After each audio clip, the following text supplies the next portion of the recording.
Hi ಎಲ್ರಿಗೂ ನಮಸ್ಕಾರ. Share market in Kannada ಚಾನಲ್ಗೆ ನಿಮಗೆ ಸ್ವಾಗತ. HDFC ಬ್ಯಾಂಕ್ ಸ್ಟಾಕ್ ಪ್ರೈಸ್ ನಲ್ಲಿ ಶುಕ್ರವಾರದ ದಿನ 2.5% ಹೆಚ್ಚಿನ ಅಪ್ಸೈಡ್ ನೋಡೋದಕ್ಕೆ ಸಿಕ್ಕಿತ್ತು. ಇವತ್ತು HDFC ಬ್ಯಾಂಕ್ ತಮ್ಮ ರಿಸಲ್ಟ್ಸ್ ಅನ್ನು ಡಿಕ್ಲೇರ್ ಮಾಡಿದ್ದಾರೆ. ಒಳ್ಳೆ ಒಂದು ರಿಸಲ್ಟ್ ನ ಎಕ್ಸ್ಪೆಕ್ಟೇಷನ್ ಇಂದ HDFC ಬ್ಯಾಂಕ್ ನ ಸ್ಟಾಕ್ ಪ್ರೈಸ್ ನಲ್ಲಿ 2.5% ಹೆಚ್ಚಿನ ಅಪ್ಸೈಡ್ ನೋಡೋದಕ್ಕೆ ಸಿಕ್ಕಿದೆ. ಲಾಸ್ಟ್ ಟೈಮ್ HDFC ಬ್ಯಾಂಕ್ ತಮ್ಮ Q3 ರಿಸಲ್ಟ್ ಅನ್ನು ಡಿಕ್ಲೇರ್ ಮಾಡಿದಾಗ ಸ್ಟಾಕ್ ಪ್ರೈಸ್ ನಲ್ಲಿ ಬಹಳಷ್ಟು ಕರೆಕ್ಷನ್ ನೋಡೋದಕ್ಕೆ ಸಿಕ್ಕಿತ್ತು. 1700 ಅರೌಂಡ್ ಅಲ್ಲಿ HDFC ಬ್ಯಾಂಕ್ ಟ್ರೇಡ್ ಆಗ್ತಿತ್ತು. ಆ ಒಂದು ಲೆವೆಲ್ ನಿಂದ ಆಲ್ಮೋಸ್ಟ್ 300 ಪಾಯಿಂಟ್ಗಳಷ್ಟು ಕರೆಕ್ಷನ್ HDFC ಬ್ಯಾಂಕ್ ಅಲ್ಲಿ ನೋಡೋದಕ್ಕೆ ಸಿಕ್ಕಿತ್ತು.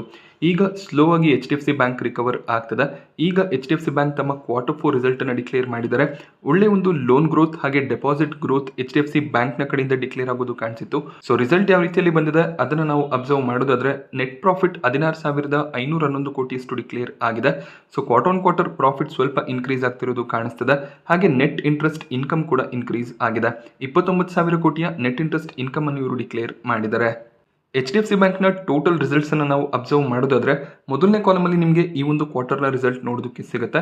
ಹಾಗೆ ಎರಡನೇ ಕಾಲಮ್ ಅಲ್ಲಿ ಕಳೆದ ಕ್ವಾರ್ಟರ್ ಅಂದ್ರೆ ಡಿಸೆಂಬರ್ ಕ್ವಾರ್ಟರ್ ನ ರಿಸಲ್ಟ್ ನೋಡೋದಕ್ಕೆ ಸಿಗುತ್ತೆ. ಮೂರನೇ ಕಾಲಮ್ ಅಲ್ಲಿ ಕಳೆದ ವರ್ಷ 2023 ಮಾರ್ಚ್ ನ ರಿಸಲ್ಟ್ ನೋಡೋದಕ್ಕೆ ಸಿಗುತ್ತೆ. ಬಟ್ ಇಲ್ಲಿ ನಾವು ಇಯರ್ ಆನ್ ಇಯರ್ ಕಂಪ್ಯಾರಿಸನ್ ಮಾಡೋದು ಅಷ್ಟು ಸರಿ ಇರೋದಿಲ್ಲ. ಯಾಕೆಂದ್ರೆ ಕಳೆದ ವರ್ಷ ಮಾರ್ಚ್ 2023 HDFC ಬ್ಯಾಂಕ್ ಇಂಡಿವಿಜುವಲ್ ಆಗಿ ತಮ್ಮ ರಿಸಲ್ಟ್ಸ್ ಅನ್ನು ಡಿಕ್ಲೇರ್ ಮಾಡ್ತಿದ್ರು. ಬಟ್ ಈಗ HDFC ಬ್ಯಾಂಕ್ ನ ಜೊತೆಯಲ್ಲಿ HDFC ಲಿಮಿಟೆಡ್ ಮರ್ಜ್ ಆಗಿದೆ. ಆದ್ರಿಂದ ಇಯರ್ ಆನ್ ಇಯರ್ ಕಂಪ್ಯಾರಿಸನ್ ಅಷ್ಟು ಸೂಕ್ತವಾಗಿ ಇರೋದಿಲ್ಲ. ನೀವು ಇಲ್ಲೇ ಅಬ್ಸರ್ವ್ ಮಾಡಬಹುದು. ಇಂಟ್ರೆಸ್ಟ್ ಅರ್ನ್ಡ್ ಅನ್ನು ನಾವು ಅಬ್ಸರ್ವ್ ಮಾಡಿದಾಗ 45,000 ಕೋಟಿ ಇಂಟ್ರೆಸ್ಟ್ ಅರ್ನ್ಡ್ ಕಳೆದ ವರ್ಷದಲ್ಲಿ ನೋಡೋದಕ್ಕೆ ಸಿಗ್ತದೆ. ಅದು ಈಗ 71,000 ಕೋಟಿಗೆ ಇನ್ಕ್ರೀಸ್ ಆಗಿದೆ. ಸೊ ಆಲ್ಮೋಸ್ಟ್ ಡಬಲ್ ಆಗ್ತಿರೋದು ಕಾಣಿಸ್ತಿದೆ. ಇದಕ್ಕೆ ರೀಸನ್ HDFC ಬ್ಯಾಂಕ್ ಅಲ್ಲಿ HDFC ಲಿಮಿಟೆಡ್ ಮರ್ಜ್ ಆಗಿದೆ. ಆದ್ರಿಂದ ನಾವು ಕಳೆದ ಕ್ವಾರ್ಟರ್ ನಲ್ಲಿ ಏನು ರಿಸಲ್ಟ್ ಬಂದಿತ್ತು ಅದನ್ನ ಮಾತ್ರ ಇಲ್ಲಿ ಕಂಪೇರ್ ಮಾಡಬೇಕಾಗುತ್ತೆ. ಸೊ ಇಂಟ್ರೆಸ್ಟ್ ಅರ್ನ್ಡ್ ಅನ್ನು ನಾವು ಅಬ್ಸರ್ವ್ ಮಾಡಿದಾಗ 71,472 ಕೋಟಿಯ ಇಂಟ್ರೆಸ್ಟ್ ಅರ್ನ್ಡ್ ಇದೆ. ಸೊ ಕಳೆದ ಕ್ವಾರ್ಟರ್ಗೆ ಕಂಪೇರ್ ಮಾಡಿದಾಗ ಇಂಟ್ರೆಸ್ಟ್ ಅರ್ನ್ಡ್ ಇನ್ಕ್ರೀಸ್ ಆಗ್ತಿರೋದು ಕಾಣಿಸ್ತಿದೆ. ಸೊ ಟೋಟಲ್ ಇನ್ಕಮ್ ಏನಿದೆ 89,639 ಕೋಟಿ ಡಿಕ್ಲೇರ್ ಆಗಿದೆ. ಕಳೆದ ಕ್ವಾರ್ಟರ್ಗೆ ಕಂಪೇರ್ ಮಾಡಿದಾಗ ಟೋಟಲ್ ಇನ್ಕಮ್ ಇನ್ಕ್ರೀಸ್ ಆಗಿದೆ. ಅದೇ ರೀತಿಯಲ್ಲಿ ಇವರ ಎಕ್ಸ್ಪೆನ್ಸಸ್ಗಳು ಅಂದ್ರೆ ಏನು ಖರ್ಚು ವೆಚ್ಚ ಇರುತ್ತೆ ಅದು ಕೂಡ ಇನ್ಕ್ರೀಸ್ ಆಗ್ತಿರೋದು ಕಾಣಿಸ್ತಿದೆ. 60,000 ಕೋಟಿಯಷ್ಟು ಎಕ್ಸ್ಪೆನ್ಸಸ್ ಅನ್ನ ಈ ಒಂದು ಕ್ವಾರ್ಟರ್ ನಲ್ಲಿ HDFC ಬ್ಯಾಂಕ್ ಡಿಕ್ಲೇರ್ ಮಾಡಿದ್ದಾರೆ. ಕಳೆದ ಕ್ವಾರ್ಟರ್ ನಲ್ಲಿ ಅದು 58,000 ಕೋಟಿ ಅರೌಂಡ್ ಅಲ್ಲಿ ನೋಡೋದಕ್ಕೆ ಸಿಕ್ಕಿತ್ತು. ಸೊ ಎಕ್ಸ್ಪೆನ್ಸಸ್ ಅಂದಾಗ ಅವರ ಆಪರೇಟಿಂಗ್ ಎಕ್ಸ್ಪೆನ್ಸಸ್ ಆಗಿರ್ಬೋದು, ಎಂಪ್ಲಾಯೀಸ್ ಗಳಿಗೆ ಏನು ಸ್ಯಾಲರಿಯನ್ನ ಪೇ ಮಾಡ್ತಾರೆ ಅದು ಕೂಡ ಎಕ್ಸ್ಪೆನ್ಸ್ ಆಗಿರುತ್ತೆ. ಹಾಗೆ ತುಂಬಾನೇ ಇಂಪಾರ್ಟೆಂಟ್ ಆಗಿ ಇಂಟ್ರೆಸ್ಟ್ ಎಕ್ಸ್ಪೆಂಡೆಡ್ ಅಂದ್ರೆ HDFC ಬ್ಯಾಂಕ್ ನಲ್ಲಿ ಯಾರೆಲ್ಲ ಡೆಪಾಸಿಟ್ಸ್ ಅನ್ನ ಮಾಡಿರ್ತಾರೆ ಅವ್ರಿಗೇನು ಇಂಟ್ರೆಸ್ಟ್ ಅನ್ನ ಪೇ ಮಾಡಿರ್ತಾರೆ ಸೊ ಅದು ಕೂಡ HDFC ಬ್ಯಾಂಕ್ ನ ಎಕ್ಸ್ಪೆನ್ಸ್ ಆಗಿರುತ್ತೆ. HDFC ಬ್ಯಾಂಕ್ ನ ಸ್ಟಾಕ್ ಪ್ರೈಸ್ ನಲ್ಲಿ ಕರೆಕ್ಷನ್ ಬರೋದಕ್ಕೆ ಮೇಜರ್ ರೀಸನ್ ಅವರ ನೆಟ್ ಇಂಟ್ರೆಸ್ಟ್ ಮಾರ್ಜಿನ್ ಆಗಿತ್ತು. HDFC ಬ್ಯಾಂಕ್ ಏನು ಲೋನ್ಗಳನ್ನ ಇಶ್ಯೂ ಮಾಡಿ ಇಂಟ್ರೆಸ್ಟ್ ಅನ್ನ ಅರ್ನ್ ಮಾಡ್ತಾರೆ, ಆ ಒಂದು ಇಂಟ್ರೆಸ್ಟ್ ಗೆ ಕಂಪೇರ್ ಮಾಡಿದಾಗ ಅವರು ತಮ್ಮ ಡೆಪಾಸಿಟ್ ನ ಮೇಲೆ ಎಷ್ಟು ಇಂಟ್ರೆಸ್ಟ್ ಅನ್ನ ಪೇ ಮಾಡ್ತಾರೆ ಅದರ ನಡುವಿನ ಮಾರ್ಜಿನ್ ಏನಿರುತ್ತೆ ಅದು ನೆಟ್ ಇಂಟ್ರೆಸ್ಟ್ ಮಾರ್ಜಿನ್ ಆಗಿರುತ್ತೆ. ಸೊ ಟೋಟಲ್ ಇಂಟ್ರೆಸ್ಟ್ ಅರ್ನ್ಡ್ 71,472 ಕೋಟಿ ನೋಡೋದಕ್ಕೆ ಸಿಕ್ಕಿದೆ. ಇಂಟ್ರೆಸ್ಟ್ ಎಕ್ಸ್ಪೆಂಡೆಡ್ ಅನ್ನ ನೀವು ಅಬ್ಸರ್ವ್ ಮಾಡಿದಾಗ 42,395 ಕೋಟಿಯಷ್ಟು ಇಂಟ್ರೆಸ್ಟ್ ಎಕ್ಸ್ಪೆಂಡೆಡ್ ನೋಡೋದಕ್ಕೆ ಸಿಗ್ತದೆ. ಅಂದ್ರೆ ತಮ್ಮ ಡೆಪಾಸಿಟ್ ನ ಮೇಲೆ ಅವರು ಇಂಟ್ರೆಸ್ಟ್ ಅನ್ನ ಕಸ್ಟಮರ್ಸ್ ಗಳಿಗೆ ಪೇ ಮಾಡಿದ್ದಾರೆ. ಅದು ಕಳೆದ ಕ್ವಾರ್ಟರ್ ನಲ್ಲಿ ಕೂಡ 42,111 ಕೋಟಿ ಅರೌಂಡ್ ಅಲ್ಲಿ ಇತ್ತು. ಸೊ ಹೆಚ್ಚಿನ ಒಂದು ಮಾರ್ಜಿನ್ ಡಿಫರೆನ್ಸ್ ನಮಗೆ ಕಾಣಿಸ್ತಿಲ್ಲ. ಕಳೆದ ಕ್ವಾರ್ಟರ್ ನಲ್ಲಿ ಎಷ್ಟು ನೆಟ್ ಇಂಟ್ರೆಸ್ಟ್ ಮಾರ್ಜಿನ್ ಇತ್ತು ಅದೇ ರೀತಿಯ ಒಂದು ನೆಟ್ ಇಂಟ್ರೆಸ್ಟ್ ಮಾರ್ಜಿನ್ ಈ ಕ್ವಾರ್ಟರ್ ಅಲ್ಲಿ ಕೂಡ ನೋಡೋದಕ್ಕೆ ಸಿಗ್ತದೆ. ಸೊ ಇಂಟ್ರೆಸ್ಟ್ ಅರ್ನ್ಡ್ ಇನ್ಕ್ರೀಸ್ ಆಗಿರೋ ರೀತಿಯಲ್ಲಿ ಇಂಟ್ರೆಸ್ಟ್ ಎಕ್ಸ್ಪೆಂಡೆಡ್ ಕೂಡ ಇನ್ಕ್ರೀಸ್ ಆಗ್ತಿರೋದು ಕಾಣಿಸ್ತದೆ. ಸೊ ಹೆಚ್ಚಿನ ಒಂದು ಡಿಫರೆನ್ಸ್ ನಮಗೆ ಮಾರ್ಜಿನ್ ನಲ್ಲಿ ನೋಡೋದಕ್ಕೆ ಸಿಗ್ತಿಲ್ಲ. ಹಾಗೆ ಇನ್ನೊಂದು ಇಂಪಾರ್ಟೆಂಟ್ ಫ್ಯಾಕ್ಟರ್ ಅನ್ನ ಅಬ್ಸರ್ವ್ ಮಾಡಬೇಕಾಗಿರೋದು ಪ್ರೊವಿಷನ್ಸ್. ಅಂದ್ರೆ ಮುಂದಿನ ಕ್ವಾರ್ಟರ್ ಗಳಲ್ಲಿ ಬ್ಯಾಡ್ ಲೋನ್ಸ್ ಏನಾದ್ರೂ ಆದ್ರೆ ಅದನ್ನ ಬ್ಯಾಂಕ್ಗಳು ಇದೇ ಕ್ವಾರ್ಟರ್ ನಲ್ಲಿ ಪ್ರೊವಿಷನ್ ನ ಮೂಲಕ ತಿಳಿಸಬೇಕಾಗುತ್ತೆ. ಇದು RBI ನ ಗೈಡ್ಲೈನ್ ಕೂಡ ಆಗಿದೆ. ಕಳೆದ ಕ್ವಾರ್ಟರ್ ನಲ್ಲಿ ಪ್ರೊವಿಷನ್ಸ್ 4,216 ಕೋಟಿ ಇತ್ತು. ಈ ಒಂದು ಕ್ವಾರ್ಟರ್ ನಲ್ಲಿ ಅದು ಇನ್ಕ್ರೀಸ್ ಆಗಿದೆ. 13,511 ಕೋಟಿಯ ಪ್ರೊವಿಷನ್ಸ್ ಅನ್ನು ಡಿಕ್ಲೇರ್ ಮಾಡಿದ್ದಾರೆ. ಈ ಕ್ವಾರ್ಟರ್ ನಲ್ಲಿ ಆಪರೇಟಿಂಗ್ ಪ್ರಾಫಿಟ್ 29,274 ಕೋಟಿ ಡಿಕ್ಲೇರ್ ಆಗಿದೆ. ಕಳೆದ ಕ್ವಾರ್ಟರ್ ನಲ್ಲಿ ಆಪರೇಟಿಂಗ್ ಪ್ರಾಫಿಟ್ 23,647 ಕೋಟಿ ಇತ್ತು. ಸೊ ಆಪರೇಟಿಂಗ್ ಪ್ರಾಫಿಟ್ ಅಂದಾಗ ಎಕ್ಸ್ಪೆನ್ಸಸ್ ಎಲ್ಲ ಹೋಗಿ ಟ್ಯಾಕ್ಸ್ಗೂ ಮುಂಚೆ ಏನು ಪ್ರಾಫಿಟ್ ಬಂದಿರುತ್ತೆ ಅದು ಆಪರೇಟಿಂಗ್ ಪ್ರಾಫಿಟ್ ಆಗಿರುತ್ತೆ. ಅದಾದ್ಮೇಲೆ ಅವರು ಟ್ಯಾಕ್ಸ್ ಗಳನ್ನ ಪೇ ಮಾಡಬೇಕಾಗುತ್ತೆ, ಹಾಗೆ ಪ್ರೊವಿಷನ್ಸ್ ಗಳನ್ನು ಕೂಡ ಮಾಡಬೇಕಾಗುತ್ತೆ. ಅದೆಲ್ಲ ಹೋದ್ಮೇಲೆ ನಮಗೆ ನೆಟ್ ಪ್ರಾಫಿಟ್ ನೋಡೋದಕ್ಕೆ ಸಿಗುತ್ತೆ. ಸೊ 16,511 ಕೋಟಿಯ ಪ್ರಾಫಿಟ್ಸ್ ಅನ್ನ HDFC ಬ್ಯಾಂಕ್ ಈ ಕ್ವಾರ್ಟರ್ ನಲ್ಲಿ ಡಿಕ್ಲೇರ್ ಮಾಡಿದರೆ. ಕಳೆದ ಕ್ವಾರ್ಟರ್ ನಲ್ಲಿ ಅದು 16,372 ಕೋಟಿ ಇತ್ತು. ಅಕಸ್ಮಾತ್ ಏನಾದ್ರೂ ಪ್ರೊವಿಷನ್ಸ್ ಇನ್ಕ್ರೀಸ್ ಆಗಿರಲಿಲ್ಲ ಅಂದ್ರೆ ಒಳ್ಳೆ ಒಂದು ಪ್ರಾಫಿಟ್ ನ ಎಕ್ಸ್ಪೆಕ್ಟೇಷನ್ HDFC ಬ್ಯಾಂಕ್ ನ ಕಡೆಯಿಂದ ಇರ್ತಿತ್ತು. ಬಟ್ ಈಗ ಪ್ರಾಫಿಟ್ ನಲ್ಲಿ ಒಂದು ನಾರ್ಮಲ್ ಗ್ರೋತ್ ನೋಡೋದಕ್ಕೆ ಸಿಕ್ಕಿದೆ. ಬಟ್ ಸ್ಟಿಲ್ 13,511 ಕೋಟಿಯ ಪ್ರೊವಿಷನ್ಸ್ ಏನು ಮಾಡಿದ್ದಾರೆ ಅದರಲ್ಲಿ ಇವರು ಸ್ವಲ್ಪ ಅಮೌಂಟ್ ಅನ್ನ ರಿಕವರ್ ಮಾಡ್ಕೊಂಡ್ರೆ, ಅಂದ್ರೆ ಬ್ಯಾಡ್ ಲೋನ್ಸ್ ಆಗಿ ಏನು ಕನ್ವರ್ಟ್ ಆಗ್ಬೋದು ಅದರಲ್ಲಿ ಸ್ವಲ್ಪ ಅಮೌಂಟ್ ಅನ್ನ ರಿಕವರ್ ಮಾಡ್ಕೊಂಡ್ರೆ ಮುಂದಿನ ಕ್ವಾರ್ಟರ್ ನಲ್ಲಿ ಅದು ಅಡಿಷನಲ್ ಇನ್ಕಮ್ ಆಗಿ ಆಡ್ ಆಗುತ್ತೆ. ಅದು ಇವರ ಪ್ರಾಫಿಟಬಿಲಿಟಿಯನ್ನ ಇನ್ಕ್ರೀಸ್ ಮಾಡುವಂತ ಚಾನ್ಸಸ್ ಇರುತ್ತೆ. ಸೊ ಬ್ಯಾಂಕ್ಗಳು ಸ್ವಲ್ಪ ಅಡಿಷನಲ್ ಇನ್ಕಮ್ ಅನ್ನೇ ಪ್ರೊವಿಷನ್ ಆಗಿ ಡಿಕ್ಲೇರ್ ಮಾಡ್ತಾರೆ. ಹಾಗೆ ಈ ಒಂದು ಕ್ವಾರ್ಟರ್ ನಲ್ಲಿ ಬ್ಯಾಡ್ ಲೋನ್ಸ್ ಎಷ್ಟಿದೆ, ನೆಟ್ NPA ಎಷ್ಟಿದೆ ಅಂತ ಅಬ್ಸರ್ವ್ ಮಾಡಿದಾಗ 0.33% ನ ನೆಟ್ NPA ನೋಡೋದಕ್ಕೆ ಸಿಗುತ್ತೆ. ಅದು ಕಳೆದ ಕ್ವಾರ್ಟರ್ ನಲ್ಲಿ 0.31% ಇತ್ತು. ಅಂದ್ರೆ ಬ್ಯಾಡ್ ಲೋನ್ಸ್ಗಳು ಈ ಕ್ವಾರ್ಟರ್ ನಲ್ಲಿ ಸ್ವಲ್ಪ ಇನ್ಕ್ರೀಸ್ ಆಗಿದೆ. ಸೊ ಪ್ರೊವಿಷನ್ಸ್ ಅನ್ನ ನೋಡಿದಾಗ ಮುಂದಿನ ಕ್ವಾರ್ಟರ್ ನಲ್ಲಿ ಕೂಡ ಬ್ಯಾಡ್ ಲೋನ್ಸ್ ಇನ್ಕ್ರೀಸ್ ಆಗುವಂತ ಚಾನ್ಸಸ್ ಇರುತ್ತೆ. ಹಾಗೆ HDFC ಬ್ಯಾಂಕ್ ಕ್ವಾರ್ಟರ್ 4 ನಲ್ಲಿ ಡಿವಿಡೆಂಡ್ ಅನ್ನು ಕೂಡ ಅನೌನ್ಸ್ ಮಾಡಿದ್ದಾರೆ. ಇದು ಫೈನಲ್ ಡಿವಿಡೆಂಡ್ ಆಗಿರುತ್ತೆ. ಪ್ರತಿ ಶೇರ್ನ ಮೇಲೆ 19 ರೂಪಾಯಿ 50 ಪೈಸೆಯ ಡಿವಿಡೆಂಡ್ ಅನೌನ್ಸ್ ಆಗಿದೆ. ಫೈನಲ್ ಡಿವಿಡೆಂಡ್ ಆಗಿರೋದ್ರಿಂದ ಶೇರ್ ಹೋಲ್ಡರ್ಸ್ಗಳ ಅಪ್ರೂವಲ್ ಬೇಕಾಗುತ್ತೆ. AGM ನಲ್ಲಿ ಶೇರ್ ಹೋಲ್ಡರ್ಸ್ಗಳ ಅಪ್ರೂವಲ್ ಬಂದ ಮೇಲೆ ರೆಕಾರ್ಡ್ ಡೇಟ್ ಅನ್ನು ಕೂಡ ಇವರು ಫಿಕ್ಸ್ ಮಾಡ್ತಾರೆ. ಸೊ ಸೋಮವಾರದ ದಿನ ಬ್ರೋಕರೇಜ್ಗಳ ಕಡೆಯಿಂದ ಟಾರ್ಗೆಟ್ಸ್ಗಳು ಕೂಡ ನಮಗೆ ನೋಡೋದಕ್ಕೆ ಸಿಗುತ್ತೆ. ನೋಡಬೇಕಾಗುತ್ತೆ ಈ ಒಂದು ರಿಸಲ್ಟ್ಗೆ HDFC ಬ್ಯಾಂಕ್ ಯಾವ ರೀತಿಯಲ್ಲಿ ರಿಯಾಕ್ಟ್ ಮಾಡುತ್ತೆ ಅಂತ. ಜಿಯೋ ಫಿನಾನ್ಷಿಯಲ್ ಸರ್ವಿಸಸ್ ನಲ್ಲಿ ಶುಕ್ರವಾರದ ದಿನ 2% ನಷ್ಟು ಕರೆಕ್ಷನ್ ನೋಡೋದಕ್ಕೆ ಸಿಕ್ಕಿತ್ತು. ಸೊ ಜಿಯೋ ಫಿನಾನ್ಷಿಯಲ್ ಸರ್ವಿಸಸ್ ಕೂಡ ತಮ್ಮ ಕ್ವಾರ್ಟರ್ 4 ರಿಸಲ್ಟ್ ಅನ್ನು ಡಿಕ್ಲೇರ್ ಮಾಡಿದ್ದಾರೆ. ಪ್ರಾಫಿಟ್ಸ್ 310 ಕೋಟಿಯಷ್ಟು ಡಿಕ್ಲೇರ್ ಆಗಿದೆ. ಹಾಗೆ ಇವರ ನೆಟ್ ಇಂಟ್ರೆಸ್ಟ್ ಇನ್ಕಮ್ 280 ಕೋಟಿ ಡಿಕ್ಲೇರ್ ಆಗ್ತಿರೋದು ಕಾಣಿಸ್ತದೆ. ಜಿಯೋ ಫಿನಾನ್ಷಿಯಲ್ ಸರ್ವಿಸಸ್ ನ ಡೀಟೇಲ್ ರಿಸಲ್ಟ್ಸ್ ಅನ್ನು ಅಬ್ಸರ್ವ್ ಮಾಡಿದಾಗ ಇವರ ಟೋಟಲ್ ಇನ್ಕಮ್ 418 ಕೋಟಿ ಈ ಒಂದು ಕ್ವಾರ್ಟರ್ ನಲ್ಲಿ ಡಿಕ್ಲೇರ್ ಆಗಿದ್ರೆ, ಕಳೆದ ಕ್ವಾರ್ಟರ್ ನಲ್ಲಿ 414 ಕೋಟಿಯ ಟೋಟಲ್ ಇನ್ಕಮ್ ಅನ್ನು ಡಿಕ್ಲೇರ್ ಮಾಡಿದ್ರು. ಹಾಗೆಯೇ ಎಕ್ಸ್ಪೆನ್ಸಸ್ ಗಳನ್ನು ಅಬ್ಸರ್ವ್ ಮಾಡಿದಾಗ ಟೋಟಲ್ ಎಕ್ಸ್ಪೆನ್ಸಸ್ 103 ಕೋಟಿ ಡಿಕ್ಲೇರ್ ಆಗಿದೆ. ಕಳೆದ ಕ್ವಾರ್ಟರ್ ನಲ್ಲಿ ಅದು 99 ಕೋಟಿ ಅರೌಂಡ್ ಅಲ್ಲಿ ನೋಡೋದಕ್ಕೆ ಸಿಕ್ಕಿತ್ತು. 310 ಕೋಟಿಯ ಪ್ರಾಫಿಟ್ಸ್ ಅನ್ನ ಈ ಕ್ವಾರ್ಟರ್ ನಲ್ಲಿ ಜಿಯೋ ಫಿನಾನ್ಷಿಯಲ್ ಸರ್ವಿಸಸ್ ಡಿಕ್ಲೇರ್ ಮಾಡಿದರೆ, ಕಳೆದ ಕ್ವಾರ್ಟರ್ ನಲ್ಲಿ 293 ಕೋಟಿಯ ಪ್ರಾಫಿಟ್ ಡಿಕ್ಲೇರ್ ಆಗಿತ್ತು.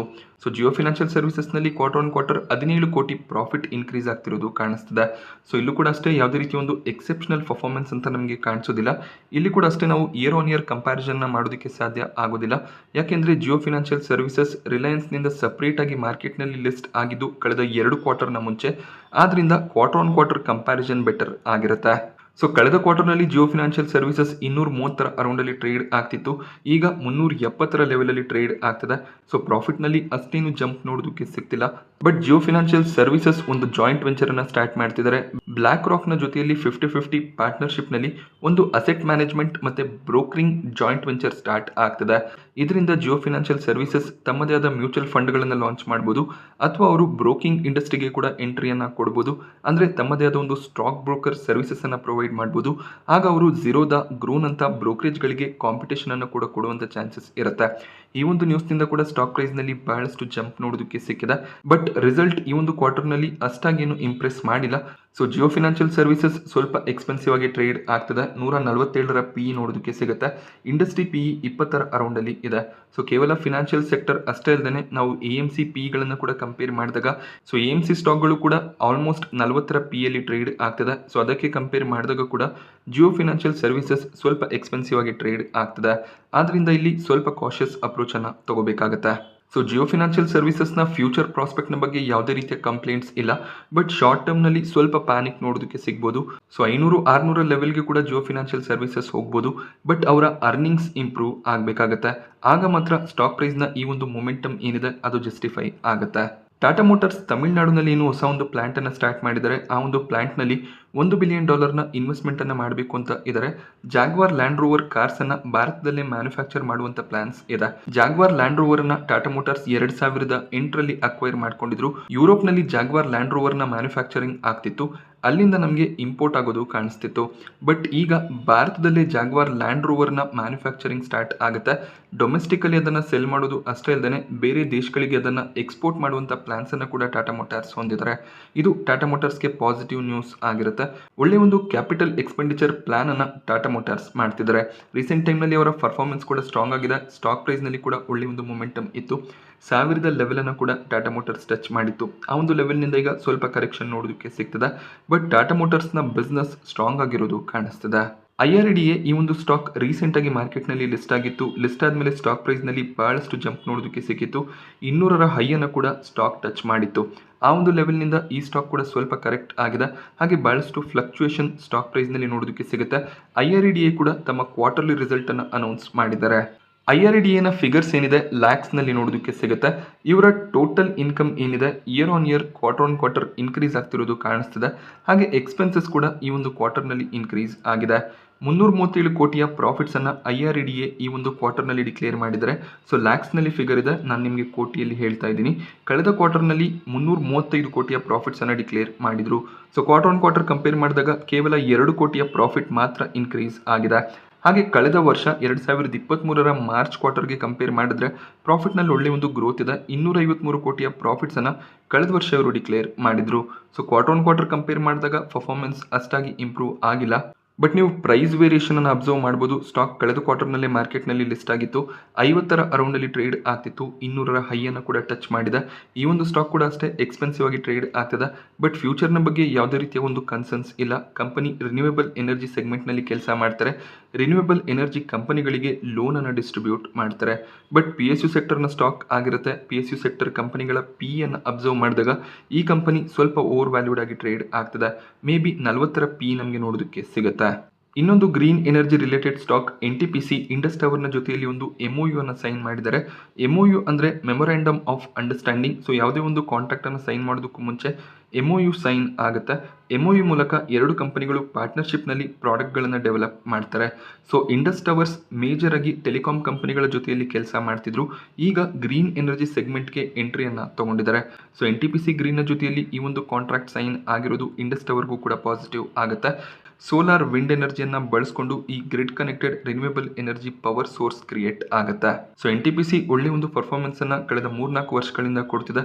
ಸ್ಟಾಕ್ ಪ್ರೈಸ್ನಲ್ಲಿ ಕಂಟಿನ್ಯೂಸ್ ಅಪ್ ಟ್ರೆಂಡ್ ಕೂಡ ನೋಡೋದಕ್ಕೆ ಸಿಗ್ತದೆ. ಹಾಗೆ ಒಳ್ಳೆ ಒಂದು ಡಿವಿಡೆಂಡ್ ಕೂಡ NTPC ಪೇ ಮಾಡ್ತಾರೆ. ಇವರು ಕೂಡ ಅಷ್ಟೇ ಗ್ರೀನ್ ಎನರ್ಜಿ ಸೆಗ್ಮೆಂಟ್ನಲ್ಲಿ ಬಹಳಷ್ಟು ಇನ್ವೆಸ್ಟ್ಮೆಂಟ್ ಅನ್ನು ಮಾಡ್ತಿದ್ದಾರೆ. ಇಂಡಸ್ ಟವರ್ ಕೂಡ ಅಷ್ಟೇ ಕಳೆದ 2 ಕ್ವಾರ್ಟರ್ಗಳಿಂದ ಒಳ್ಳೆ ಒಂದು ಪರ್ಫಾರ್ಮೆನ್ಸ್ ಅನ್ನು ಕೊಡ್ತಿದೆ. ವೊಡಾಫೋನ್ ಐಡಿಯಾದ ಜೊತೆಯಲ್ಲಿ ಸ್ವಲ್ಪ ಪ್ರಾಬ್ಲಮ್ಸ್ ಇತ್ತು. ಬಟ್ ಈಗ ರಿನ್ಯೂವೇಬಲ್ ಎನರ್ಜಿ ಸೆಗ್ಮೆಂಟ್ಗೂ ಕೂಡ ಎಂಟ್ರಿಯನ್ನು ಕೊಟ್ಟಿರೋದ್ರಿಂದ ಸ್ಟಾಕ್ ಪ್ರೈಸ್ನಲ್ಲಿ ಒಳ್ಳೆ ಒಂದು ಜಂಪ್ ರೀಸೆಂಟ್ ಟೈಮ್ನಲ್ಲಿ ನೋಡೋದಕ್ಕೆ ಸಿಕ್ಕಿದೆ.